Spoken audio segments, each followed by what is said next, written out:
Here we are, another episode of Grow the Game. And we got the ORU head coach here. So, why don't you tell them a little bit about yourself and kind of how you got to be the ORU coach? Yep. First, I'll just say thank you. My name is Frank. Yes, I am the head coach over at ORU. But yeah, Derek, just want to say thank you for having me on, and excited to talk volleyball. Yeah, how I got to ORU. So, man, I'm going on my sixth season now. First as a head coach, but before ORU, I was playing in college, Lord's University. Shout out to Greg. Played 4 years there. Probably one of my best and favorite fond memories. Just competing at play. It was an NAI school and just competing at a high level. Still yet, um, was always fun. And then from there, after competing and having all the accolades and just competing, I wanted to go play pro. But another part was was the sisters. What was her name? Sister Ann Carmen, sister Ann Carmen. Me pondering life after college. What do I do? Do I want to go play pro, or do I feel like I need to go give back, or do I need to go get my master's right away? You know what I mean? So there was that time in life where I just had no idea. But walking by, going to study hall, Sister Ann Carmen sees me and she pulls me in and it's like, hey, like, how's everything going? And just had a little chit chat. And long story short, she brings up this frog she has on her little desk, and she goes, "Do you know what frog means?" And I said, "Ribbit." True story. I was like, ribbit, and she goes, she crackles in, and I was like, she was like, no, it means forever rely on God. And that was one of the things that stuck with me. So it was one of those things that I feel like led me to ORU. But it was, do I go play pro, or do I go get my master's and give back, and and start this whole coaching world? And then so yeah, that's what I did. And here you are. ORU, here I am, stuck it through. GA, full time assistant, now head coach. So here we are. Yeah. So I know you have kind of, grew up on the east side and you have a little bit of background in Hawaii. And so you've kind of seen some different volleyball. And so Yes, sir. what do you think's a little different about those type places in Oklahoma? Um, well, I think Oklahoma just, doesn't have the, the resources that like the East Coast, Florida, Virginia, Georgia, um, or like the North, I mean, you still have Chicago, they have, the Great Lakes there, Ohio, where you can still play some competitive beach volleyball. And it's definitely the West Coast out in Cali, some places in Washington, and then Hawaii, of course. But as far as Oklahoma, I mean, here's the sign. Like, the first time I've ever played mud volleyball was in Oklahoma. So there tells you, like, that tells you the kind of volleyball is here. So you go play Yeah. beach. Okay, yeah, I'll go play beach, or sand. In Ohio, I mean, it was dirt. There's dirt volleyball, but like, you get to Oklahoma, people playing in mud. Oh man! But also, four-time, three-time, champ over there for mud volleyball out in Mustang, Oklahoma. Yep, shout out to the squad. But yeah, so I mean, that tells you the kind of level there, mud volleyball. Yeah, and Yeah. it's a lot of fun because I've competed in some mud volleyball. I never thought about it because I'm from here, so maybe that was just like, oh, no Yeah, big deal. But people in other states, they're not playing mud volleyball. I can tell you that. oh man, But so as far as like geographically, volleyball does look different. In comparison to Oklahoma, just watching teams, I mean, I think I would just honestly say just it's player specific, right? Athlete specific. Those who become great. I mean, since my time being in Oklahoma, like the locals that were going Division 1, I mean, they were real talents. You know what I mean? From Gloria Mitri, who was that how you say her last name? I Mitri. didn't have her. She was gone before I got here. Yeah. She was an absolute stud coming out of high school, and you Mm-hmm. know scholarship at K State, now at Oregon. Like that's big time. The Mm-hmm. Ajaniku sisters, one of them played at Long Beach, and the other one, has a NCAA title. Inky Ajaniku over at Stanford. You know what I mean? I mean, I think who else? Micah Hancock, Yeah. like 4-time. And then I know Rachel Manriquez. She was a libero. She went to Iowa State and then finished her career. OU. Madison Ward was another standout. I mean, all those women, like they were real. I'm not gonna say like real athletes, but they were top notch Division 1 athletes. So, um, and I just think it becomes almost just specific of just those girls wanting more and wanting to compete at the highest level. As far as other states, there's many of those girls. You know what I mean? Like they come day in and day out. Like you can walk into a gym and you can tell a Texas team from a Nebraska team, from a Circle City team, from a California team. Um, the way they play, their their physiques look different. The Florida girls, their physiques just look different, just from just all different regions of the United States. So I think that's pretty cool. But when it comes to Oklahoma, like you really have to search for them. So it's either to say that Oklahoma maybe just doesn't invest enough into their women the women's sport. There's what, 4 Division 1, what was that, OU, OSU, ORU, TU, yeah, 4 Division 1 programs, and then only one of them, OSU, doesn't have a women's program, right? Like that's one of the issues there. If you want to grow the game, you get them to open up a team there, but that's here or there.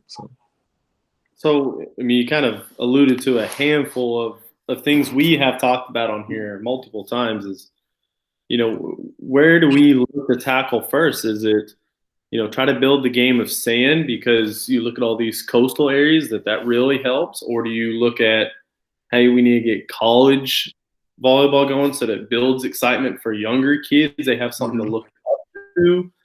Is it more club based? You're talking about some of those huge clubs, Mad Frogs and Circle City and places like that.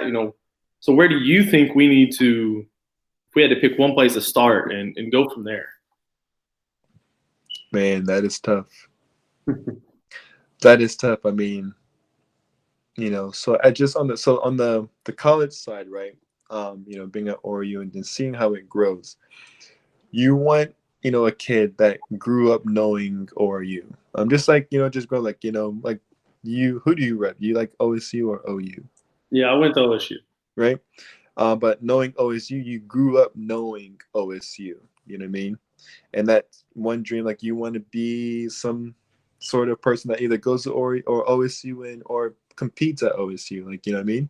So I think maybe if we had more colleges and then more things that these kids want to aspire to be or play for, I think that could be the start of it. On the other hand, it's like you want to probably build programs, club teams where that starts. You know what I mean? And building powerhouses and clubs learning from each other, or and all that sense. Because I know in Texas, man, there's a club team every block. Mm-hmm. But even on top of that, there's a Division 1 school that needs that club team to for them to have. Just in Dallas alone is so many schools, just within what 100-mile radius within each other. So I mean, you talk about places like that just sky's the limit for what they can do. So as far as Oklahoma, I think if anything, going back to the whole beach and or indoor, I think you can do them both. You know what I mean? But there aren't any sand programs on the collegiate level, at least Division I that I know of, to even have that going on. So I think we're talking Oklahoma specific. I think we grow the game in the sense of getting more clubs and getting them clubs starting younger. I think that's just the biggest disconnect. In Florida, we have boys and girls in the gym when they're like 7, 6 years old, playing with balloons and super, volley lights, and mini nets. And even all the places I've been, even in Ohio, it was the same thing. I know of Georgia, starting that young. In Oklahoma, I think there's maybe one club starting, with young girls that are like, 8, 7, 9 years old. So I mean, it's a start, you know what I mean? But as far as more clubs going after it, I think that'd be the start of growing our game to be, or to start having, girls playing more at the collegiate level. So Yeah, I think there's a lot of ways, and I think they all help for sure. We've talked about BAVC and 918 league around here. That's kind of catering to that younger 8, 9, 10, 11 start range, and how much that helps for sure the high school programs. I mean, to have kids they're walking into the gym and they've played for 6 years compared to their eighth grade counterpart that's their first time out. They've never even touched the ball till then. I mean, right. It's night and day different to see those kids, and you know, how do we do that? That's maybe a tougher question, but I like all those things. I think they're all going to, especially OSU. That's baffling that they don't have it. I think to have it start being on more TV coverage, I think that gives people something to look at and go, wow, like they can play. That's a fast, cool sport. It's more than what I thought it was. Right. So I think those are all good things. It's going to help us get there. I mean, it's growing. It's just not to the speed that other places are. So you said your first year as a head coach is this year. So what are some things you've learned this first year as head honcho? You're the man. Still learning. I'm still learning. So I mean, of course I've learned certain things. You know what I mean? And it's not that I'm going along the way, but from being there as a GA, then a full-time assistant, and in my place now, like I have about 10 of these ideas written down. If I was to run a program, this is how I would do it. And I also got to know so many other coaches in this field in all different places, you know what I mean? From, recruiting and just speaking to coaches, having to attend the AVCA and knowing many coaches there. I get to pick the brains. But me being the head honcho this year, what did I learn? Of course, I've learned a lot. Sometimes I think what I learned is what people are supposed to learn. Like you're supposed to learn your girls. You're supposed to know who they are. You're supposed to know them as people, and then you're supposed to know them as players. And then I know you're supposed to have a relationship. If you want something to be successful, you have to have some sort of relationship with them. So if there are coaches out there that don't think or haven't thought of that yet, get to know your players as people, as players, as competitors, as athletes, as young women, as daughters, just so many different aspects. But I think it just helps you coach and truly mold athletes to just be their best selves. So I've learned a lot more administrative work for sure. I'm still learning game time personnel, so I think that's a given. So I mean, being inexperienced there, but still good, still good things. You know what I mean? I'd say if I was to give advice to people, like, yes, you want to, and I have my own coaching philosophy, but the biggest thing I think that's helped me was having conversations with other top Division 1 athletes who's played at the high level and who were starters. I got to pick their brains and what kind of coach they wish they had, or what they wish they could have done or should have done as athletes under said coach. Um, if a coach was to approach them this way, could they have been a better athlete? I even talked to girls who play at the highest level who were just bench players, never seen the court. Because you'll have that. Let's say you have 10 All-Americans on your team. Well, hey, like only 6 can play. You know what I mean? Like, how can you set the other 4 All-Americans on the bench? Like, some has to change. You know what I mean? It's a different mindset you have to have, or a different kind of coaching philosophy you have to have. Because as a competitor, as an All-American, like, no, I should be on the court. And if you have all 10 girls saying I should be on the court, I don't know how you work. You know what I mean? So I even had conversations with girls who were on the bench, who's played at the top level, and got to pick their brains. And man, it's a whole different world when you get to just understand that. I mean, also having the conversation with other coaches is always good, but the people that run your program are the athletes. So I would say that was probably the best learning I could do. I think the more I coach, the more I'm learning about mentally and emotionally coaching kids, kind of like what you alluded to of, who they are and how they handle situations. How do I approach them? I'm going to present the same info. As how do I present it? Is it really going to latch on, or is it just going to brush off them? Right. And it's different for every kid. So, I'm learning less and less about X's and O's and a whole lot more about,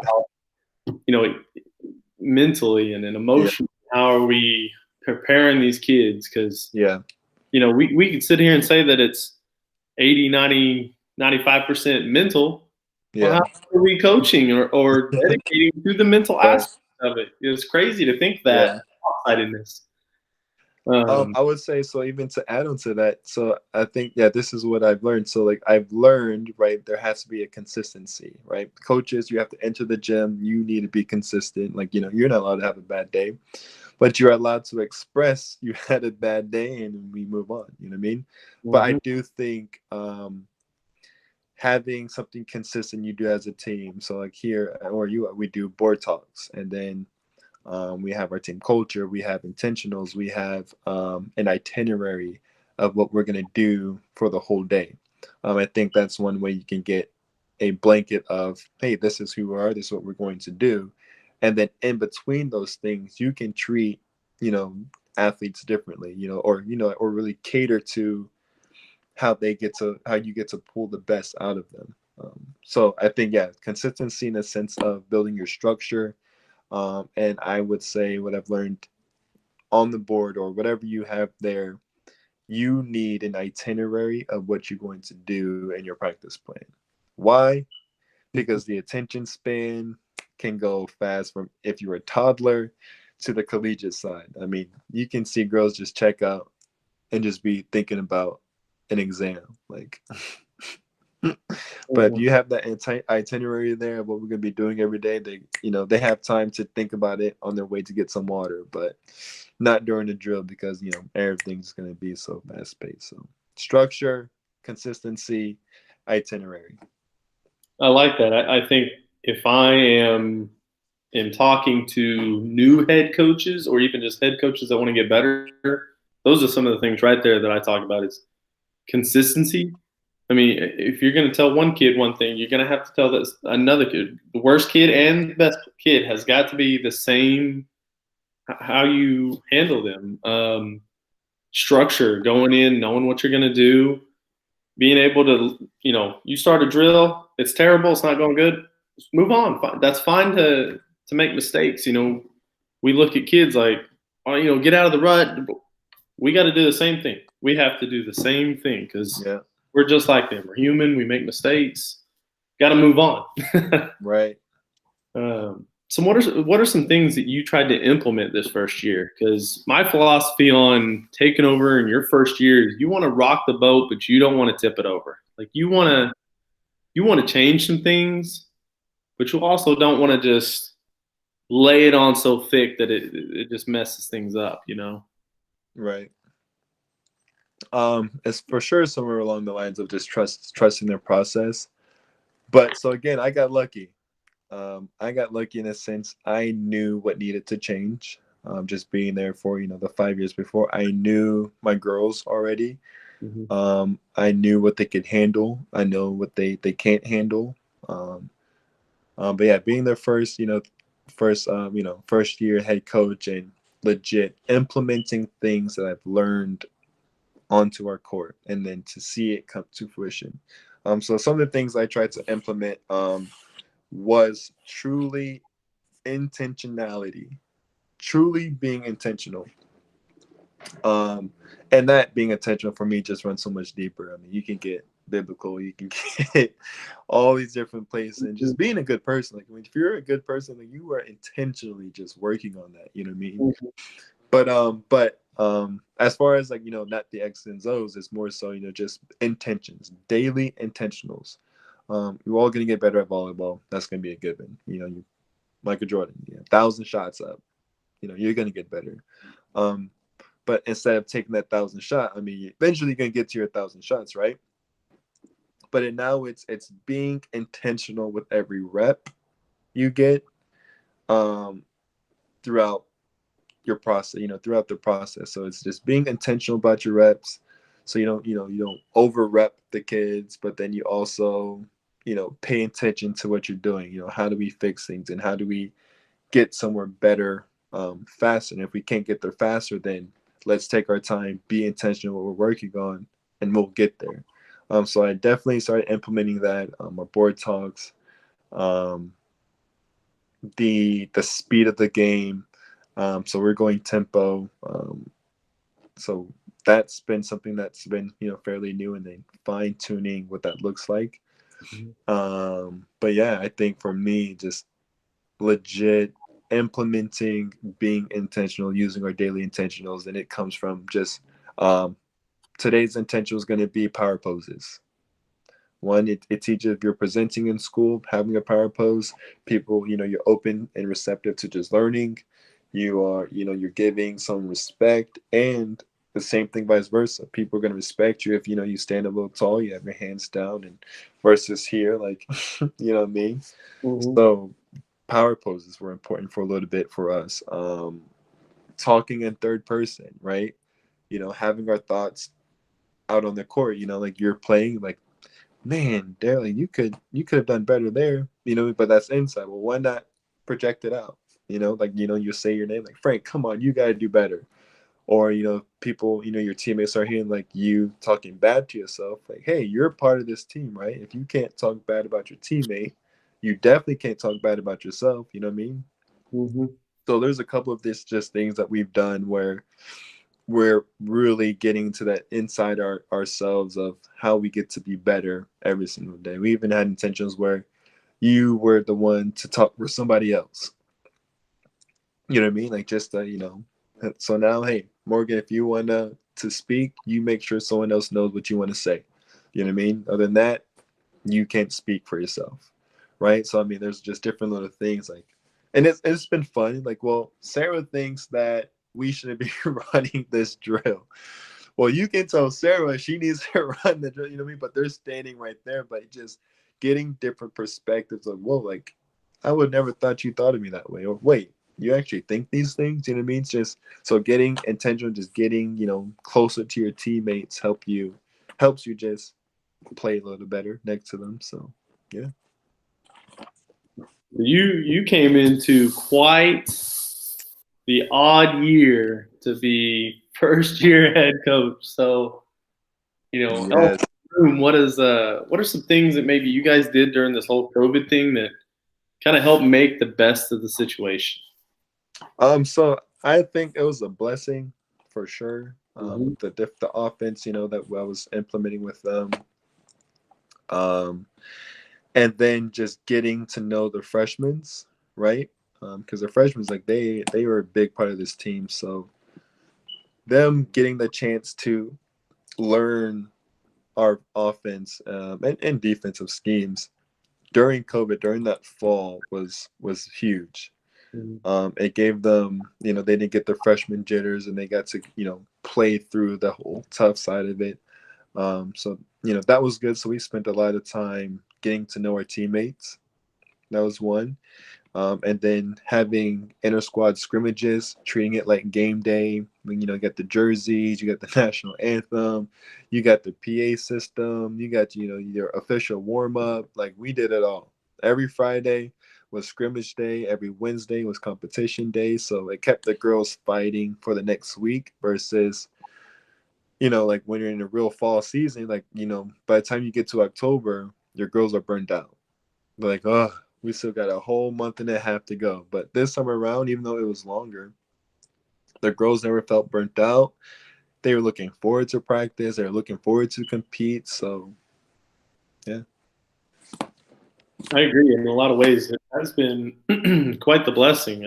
I know one of my goals for myself as a head coach this year was to play more girls, even if that meant I lost a set or I didn't win a set as much as we should have. But started getting those freshmen, those sophomore, those kids. It's going to build your program more touches and reps, and already Right. start doing them, in that varsity starter role mindset.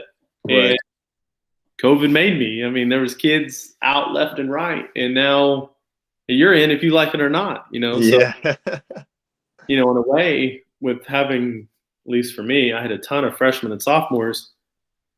A lot of them got playing time, and so it's only going to be good down the road. So it has been quite the blessing in a lot of different ways.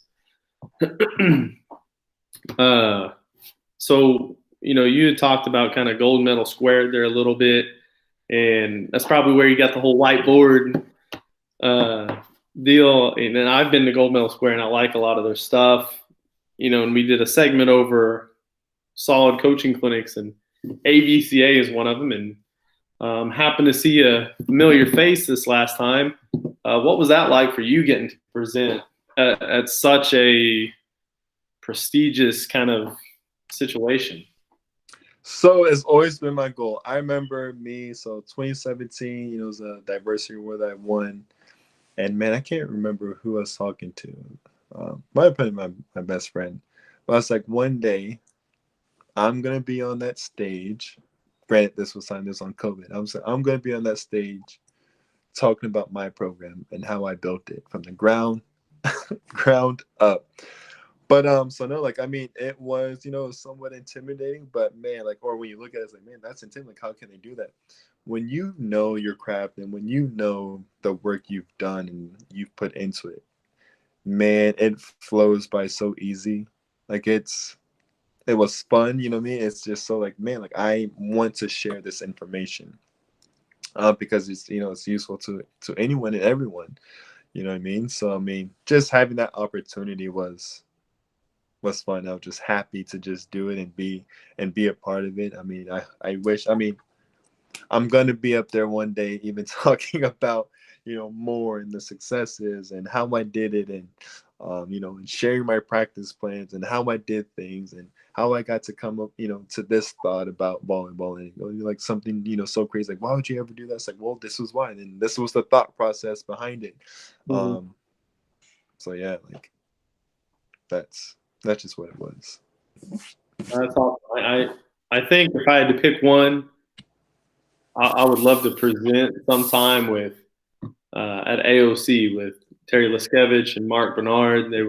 I've been to several, and they're just talking like outside their little camera thing, just off on the side. I mean, they are just the nicest, most normal people you would put on these pedestals, but they are so down to earth and just do not think they know it all. I mean, Right. they're always in that kind of, I got to learn, what do you think?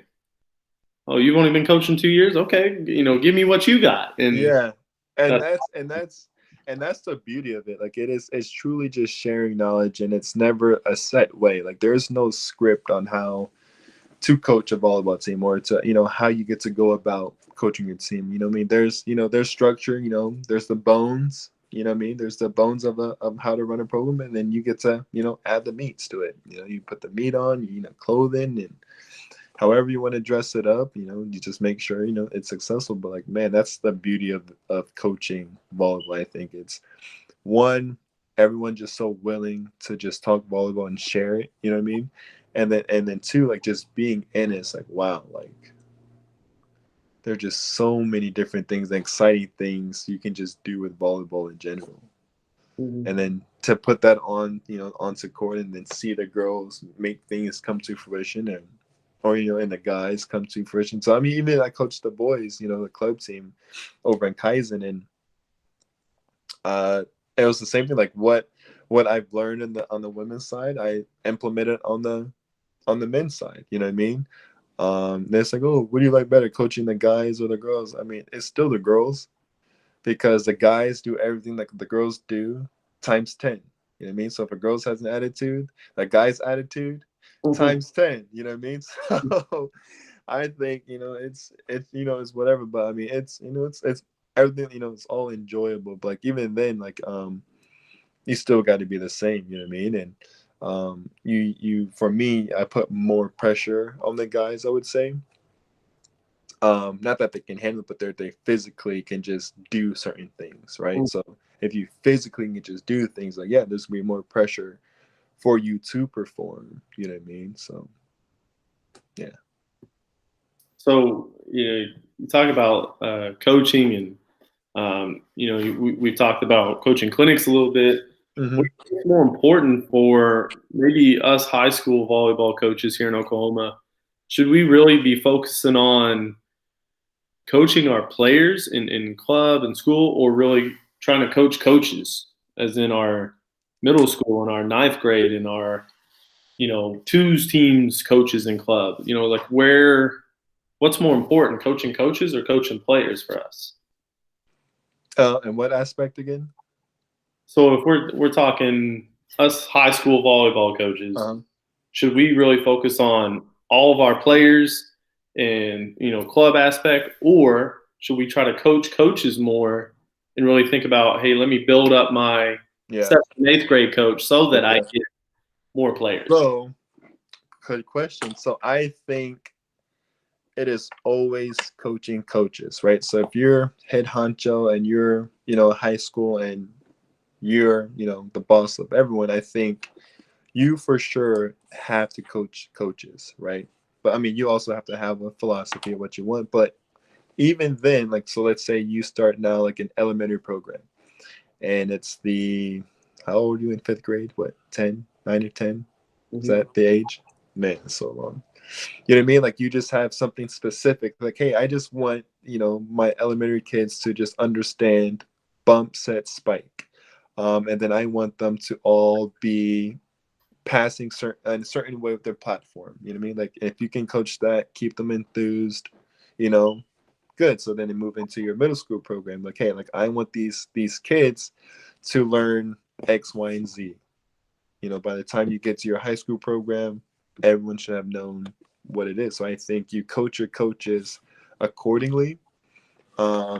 And then always spend time with, hey, like how, and always spend time and say like, hey, how did we do on these drills? Like how are the girls receiving information?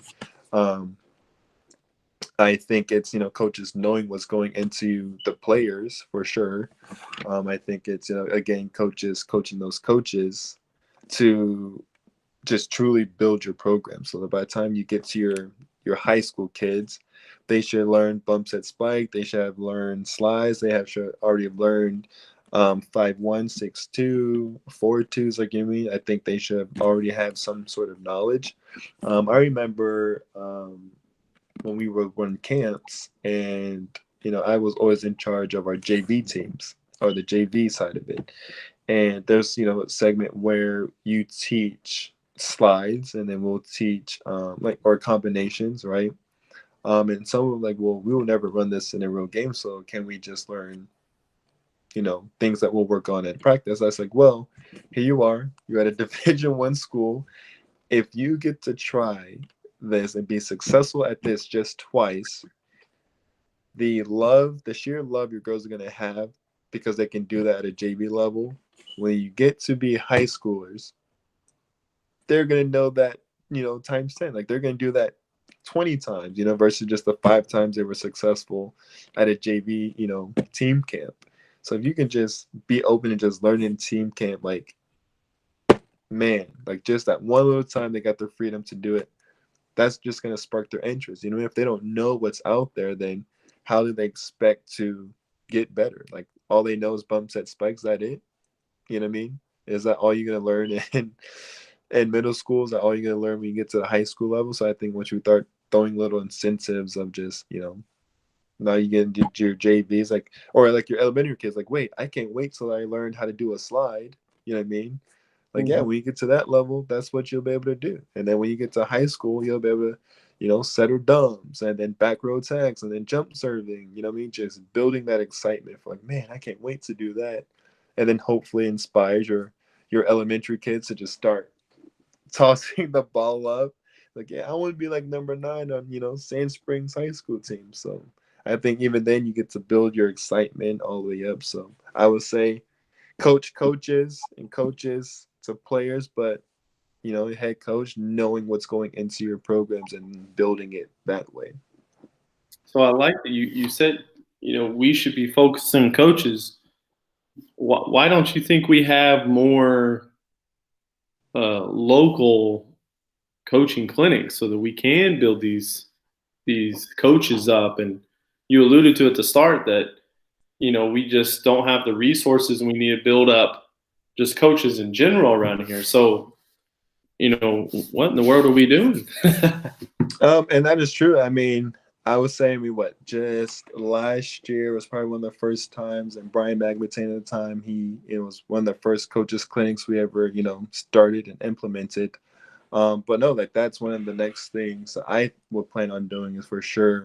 I mean, but here I am, little 27-year-old coach. You know what I mean? What do I know? You know what I mean? That's the kind of thing. What do I know? There's so much more to learn, but what I do know, this is how we can, grow our game at least. But I mean, yeah, I plan on, doing some more coaching clinics with our high school kids, and it being more, I mean, the high school coaches, club coaches.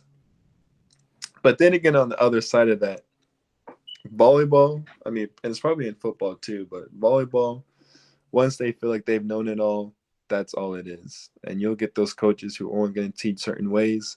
You'll Mhm. get coaches that just think they know it the best, and this is it. You know what I mean? So there's also those kind of coaches. So I don't know Yeah, what kind of coach you want to be. So and it's like you've watched the last couple videos here, because we talked about, we got to stay in that growth mindset, or yeah, eventually the game is going to evolve and it's going to pass you, and you're going to get behind. And that starts with being humble and understanding you don't know it all. right. um, but yeah, I think we need more coaches clinics, and we need to value them more. Kind of like you were saying, that we feel like we know it all, or this, that, or the other. Maybe from the flip side, maybe we don't feel like we can give the info because we don't feel like we're qualified. And Right. that can go into all sorts of biblical stuff right there. But you know, we are more qualified than we think we are. Yeah. 9% of the time, I know people that don't feel like they know anything, but then I know people who would learn a ton from them. And I'm like, if you would just get comfortable or confident to just get out there and try to share it, I mean, you'd move mountains with that. So, that's I'm planning on putting on a coaches clinic this summer, and just being like, I mean, dirt cheap as I can get it, so that there is no excuse for these people, middle school, ninth grade, for you guys not want to get better, and whether I'm a sub 30 newish coach or, you got, someone over here who is young. Hey, we're just out here talking volleyball, take it or leave it. It's not all going to be great info, but hopefully just something is.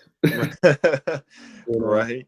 So, yeah, I think for us coaches, I think more smaller clinics would be great for us because, the only what kind of then what kind of information do you think high school coaches are wanting to have? well, it starts with wanting. That was the key right there. Is what do they want? I mean, I don't know. You're like, man, I just wish I just knew how to do that. Like, what is do that? You know what I mean? I mean, for me, it's hard to speak for other people, but for me, it would be a lot of kind of board talk and stuff you guys were talking about, just those mental and growing them as a unit, not so much X's and O's, but maybe how to coach coaches better. Those are all things that kind of, or for me, but I think for the most part, we don't feel. I don't know. Man, there's a lot of different ways to go. I think it's so undervalued as a sport that we don't have eighth, ninth JV type coaches that football and basketball do. That they used to play it, and they're like, yeah, I used to do this, and so hey, my kids are going to do. It's like, I'm out here. This is fun. Like it's very, I don't know, lackadaisical, but I just think instead of having to drive all the way to Lincoln or down to Atlanta to try to go to this big coaching clinic because that's the only thing available and spend X amount of dollars, I think that limits the people we're reaching. And right. I think we can learn a lot more honestly, from head coaches and high school coaches right here who understand Oklahoma volleyball and understand, the teams that we're playing and the style, like you said. So we can help each other. I think more. We just, for some reason, don't do it. Right. So, well, one of the last couple of things I want to talk about was, you as a head coach, what are you doing to coach your assistant coaches? Like, what are you trying to do with them, make them better? So one, I force them to make me better. Right. That's one. And so they get to challenge me, like, hey, like coach, and just really challenge me. And then two, it's always about the girls, right? Whatever we're gonna throw out there, it's always about the girls, how we're gonna do this. But so how am I coaching my assistants? I think it's having conversations. I think like we're just saying, like people just don't have the conversations, right? I have countless conversations from 8 a.m. practices at 3 o'clock, legit from 8 to 2. There's so many different conversations happening and then so many thoughts like, hey, like, boom, here's our board. This is what we're going to talk about. What's good, what's bad. Right? That's one. Two, we do a blame game. Like, hey, I think we were bad at this because you didn't do this right. Okay, well, I didn't do this right. Well, how would you want this to be done? Well, I don't know. We figure out, like, at least we're having that conversation. Okay, so now that we both don't know, now we get to come together, figure things out, right? So that's one. And then it's more so like, hey, like what just it's truly just a dialogue. And then it's a dialogue with facts, and then it's a dialogue with emotions, it's a dialogue with just, mental spaces. We put it out there. Okay, so I remember you said this was bad, this was good, I like when you said it this way. What about that way? Like, have you thought of it this way? Like, it's okay, now let's put that out. We'll do that. There's not one time we would go out to the court and talk to the girls and not rehearsed what we're gonna say. I think that's one of the biggest things is I think you never want to have a coaching staff right? Go onto the court and not know what your coaches are going to say to the girls or to your program. Because you just need to know. You have to practice what you're saying, because the moment you spit something out, the girls, it sticks. You know what I mean? So even like, we lose a match, we talk about, we do a quick little blame thing. Well, who messed up? Who did this? And why did they do this? We get our frustrations out there, and then we come up with a dialogue of what we're gonna say. You know what I mean? I think that's probably like your best way, where you're not speaking to a player with anger. You're not speaking to your coaches with anger, or you should have never risen to be so angry or upset about something or show frustration, because we already talked about it. This is how we're gonna do. This is what we're going to do when this happens. You know what I mean? So, I mean, for me, what I'm doing is more so having all the conversations, having the bad ones, having the good ones, talking about, how do we keep having the good conversations and that keep going. And when something is bad, hey, we just need to have this conversation, hash it out, fix it, get better, and then we're moving on. So I think that's just been the blessing of it. Yeah. So I want to talk more about your assistant coaches, but there's one thing I saw during your game that I was like, oh, write this down. This is some quality little nugget of Yeah. information. Is during timeouts, you would call a timeout. You would get with your coaching staff, but all of your girls would get in a position group. So all the middles immediately were talking amongst themselves. So A, am I right? Is that what y'all were doing? And B, what was like? How did you guide them to do that? Did you say, hey, middles get together and talk about what you're seeing on the sideline, what you're seeing in the game? Is that kind of what you're doing?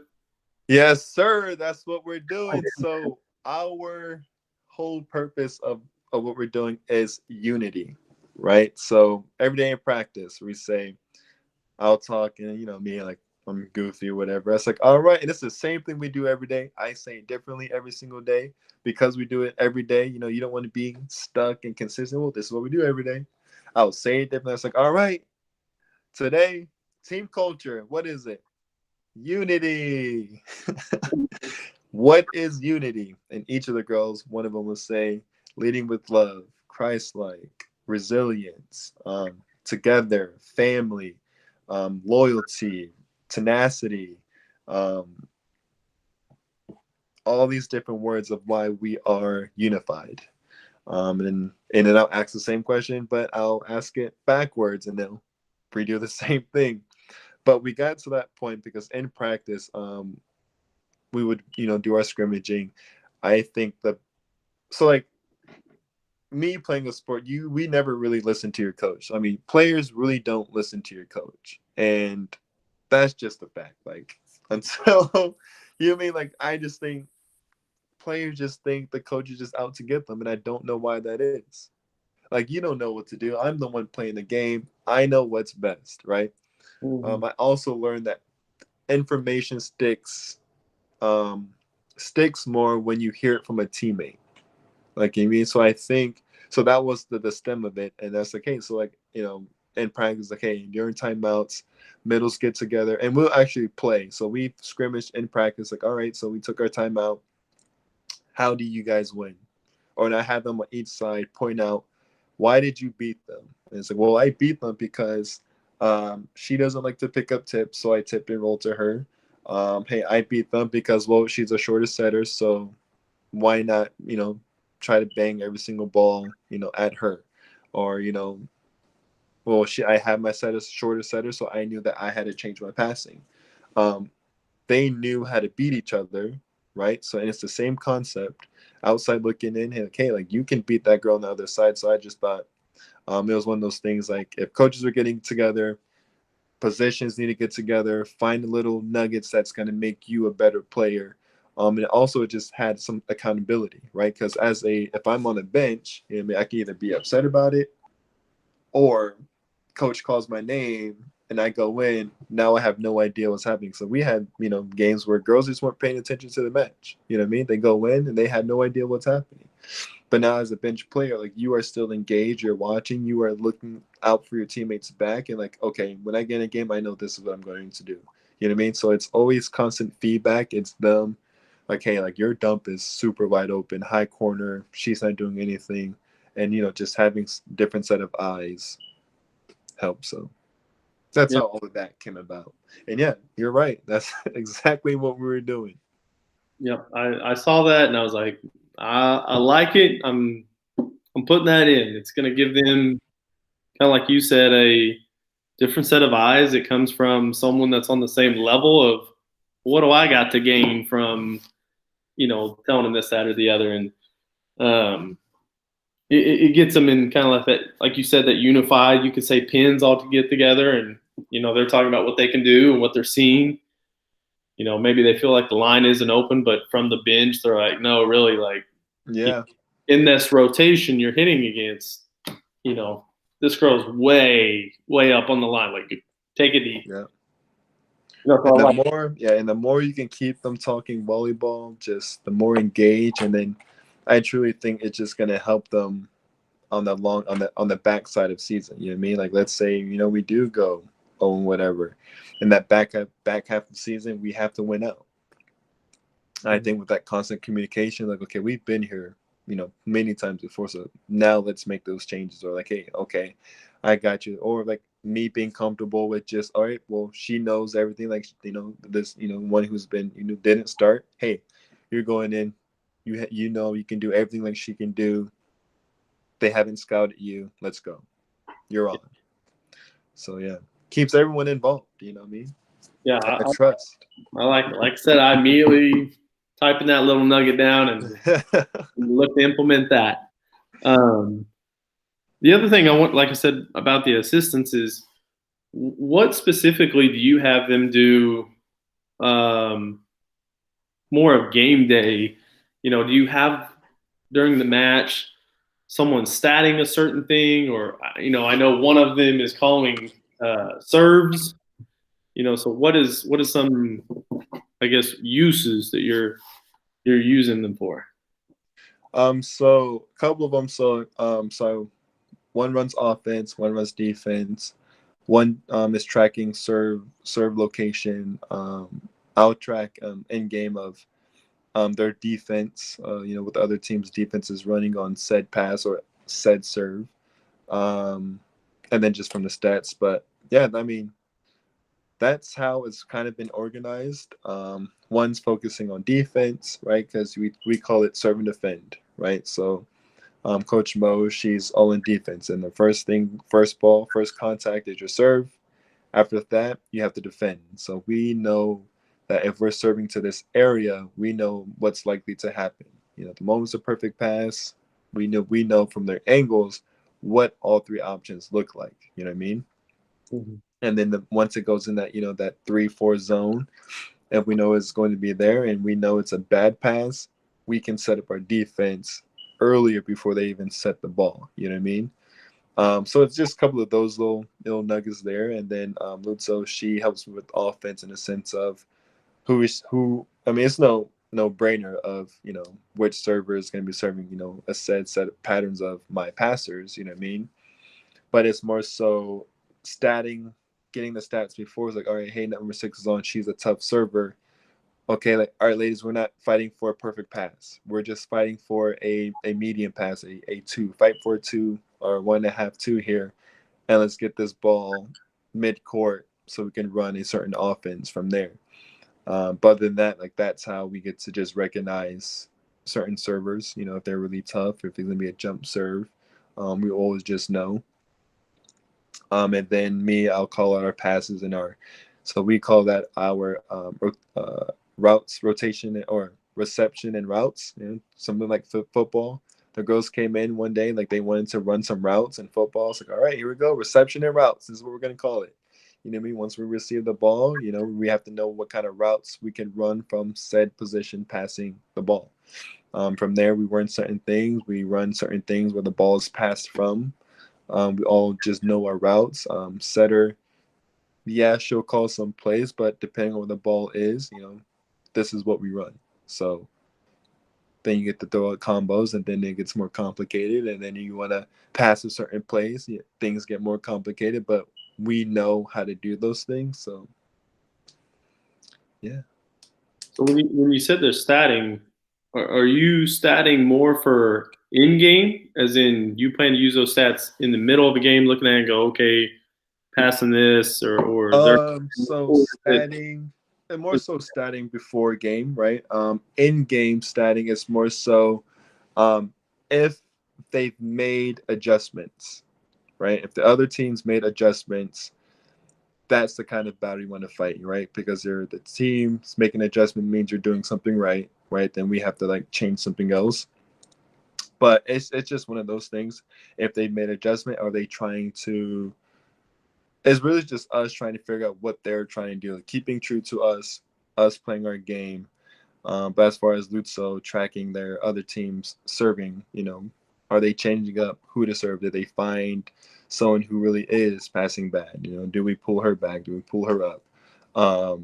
And those type of things. But other than that, having like stats from after each set works wonders. That's perfect to have.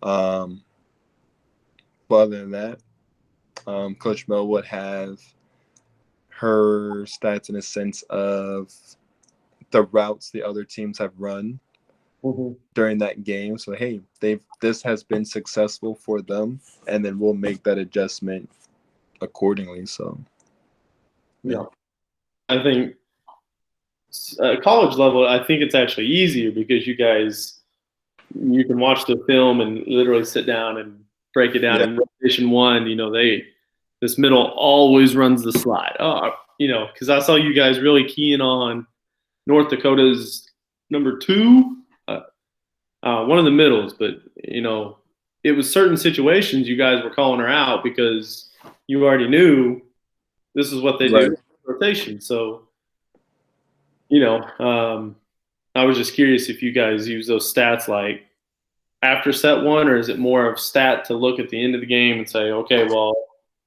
here's the stats. Here's the story that it tells. Yeah.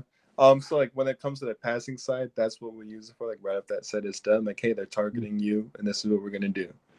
Or we understood that said number was their best server. She served total attempts. She had 18 serves, and everyone else has served 4. You know what I mean? We're not getting stops like with her. So when she gets on the line, we need to be more mindful that we need to stop her serving run. So yeah, we'll do some of those things in game, and sometimes it's a different number. Sometimes it's in one that we that not that we haven't scout, but one that decide that she wanted to play her best volleyball of her life. You know what I mean? So yeah, stats are hard, but they're cool to have. Oh, amazing to have. Yeah, they're a luxury, and I think they're good for fine tuning. I mean, most times, a coach can look out there and go, "She's struggling." Right. I don't need the stats. I just know that's not good. But I appreciate you being on here and giving us all this info. And I know everyone loves you in the Tulsa area for sure. And look forward to hearing a little bit from you. So I just appreciate you being on here and just kind of being a part of this movement that we're doing. Yeah, I appreciate it. But yeah, I mean, everyone's been trying to get me out there to play and like just talk ball. I was like, man, like now being a head coach, like if I wasn't busy before, I am busy now. Yeah, sure. I remember there was just a time where it was if I wasn't coaching volleyball, I was playing ball. If I wasn't playing volleyball, I'm watching ball. If I wasn't watching ball, I'm scouting volleyball. Everything was just volleyball. But I appreciate you having me on, and then shout out to everyone that was at the UND or U match. I mean, having the support of Tulsa behind the back it's amazing to have. So thanks for making my first home matches really good. So I appreciate it. all right, take care.